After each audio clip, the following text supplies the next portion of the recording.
Hi friends, please like చేసి subscribe చేయండి. మరి ఈ వీడియోని పూర్తిగా చివరి వరకు చూస్తే మనం ఏంటో తెలుస్తుంది. అలాగే ఫ్రెండ్స్, చాలామంది వీడియోని చూస్తున్నా కానీ లైక్ చేయట్లేదు ఎవరు. ప్లీజ్ ఫ్రెండ్స్ లైక్ చేయండి. మీరు చేసే ప్రతి లైక్ కూడా మాకు ఎంతో విలువైనది. ఇప్పుడు అసలు విషయం ఏంటంటే, రామాయణం కథలో ఎన్నో సినిమాలు వస్తున్నా కూడా ఇప్పుడు కొత్త సినిమా వస్తూనే ఉంటాయి. బాలీవుడ్లో రామాయణం కథ ఇప్పుడు మరోలా సినిమా రాబోతున్న సంగతి తెలిసిందే. ఇప్పుడు రణబీర్ కపూర్ నటిస్తున్న రామాయణం మూవీపై అందరి కళ్ళు ఉన్నాయి. ఈ సినిమా ప్రముఖ బాలీవుడ్ దర్శకుడు నిఖిల్ తివారీ భారీ స్థాయిలో తెరకెక్కిస్తున్నట్లు.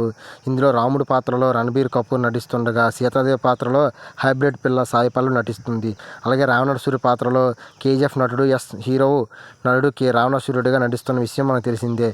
ఇప్పటికే ఈ సినిమాపై చాలా భారీ కౌంటర్స్ ఉన్నాయి. ఈ సినిమా బడ్జెట్ 835 కోట్లు రావడం వసూళ్లు మామూలు విషయం కాదు. రామాయణం పార్ట్ 1 835 కోట్లు అన్న వార్త ఇప్పుడు బాలీవుడ్లో తెగ చక్కర్లు కొడుతుంది. ఇందులో నిజమంతుందో తెలియదు కానీ ప్రస్తుతం ఈ వార్త మాత్రం బాలీవుడ్ మీడియాలో హాట్ టాపిక్గా అయింది. కేవలం 600 రోజులు మాత్రమే షూటింగ్ జరుపుతున్న ఈ సినిమా ఇంత బడ్జెట్ అన్న విషయంపై వైరల్గా మారుతున్న విషయాలు చాలా తొందరగా చక్కర్లు కొడుతున్నాయి. ప్రస్తుతం పవన్ సినిమా హవా నడుస్తున్న సంగతి తెలిసిందే. రామాయణం ఆధారంగా తెరకెక్కిస్తున్న చిత్రాన్ని నితీష్ తివారీ దర్శకత్వం వహిస్తుండగా, నమితా మల్హోత్రా నిర్మిస్తున్నారు. కన్నడ స్టార్ హీరో సహా కొన్ని నిర్మాతలు సినిమాని నిర్మిస్తున్నట్లు.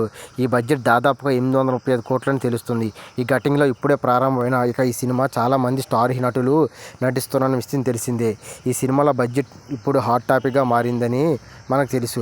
బాలీవుడ్ హంగామా వచ్చిన రికార్డుల ప్రకారం ఈ రామాయణం మూవీ 835 కోట్ల భారీ బడ్జెట్లో తెరకెక్కిస్తున్నట్లు మూవీ సన్నిహిత వర్గాలు వెల్లడించారు. సదరు వెబ్సైట్లో తమ పోస్టర్ను రిపోర్ట్ను వెల్లడించారు. ఇక అనలిస్ట్ సుమితా కాండేల ఈ మూవీ రిలీజ్ ఎప్పుడో వెల్లడించారు.